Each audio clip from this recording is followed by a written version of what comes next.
personligheden.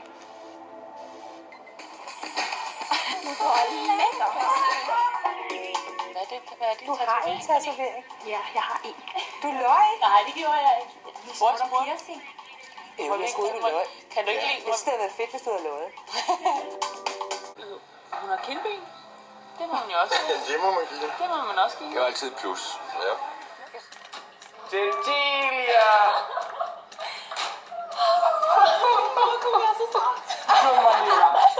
Din mor bliver stolt, siger du? Ja, og mormor og farmor og farfar og alt sammen. Den næste pige, der Pas godt på tøserne. det skal jeg gøre. Fællesskål.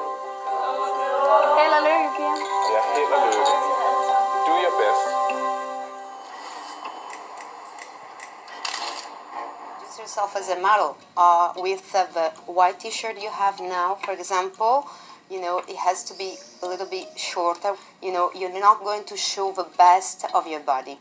So always look a lot to yourself in the mirror before going to the casting, introduce yourself in an agency. A little bit more trendy and pay attention of, show the best.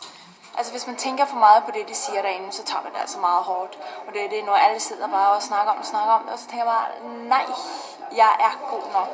Let's move on. Og jeg har kun 2 billeder tilbage. Den næste pige, der går videre i konkurrencen.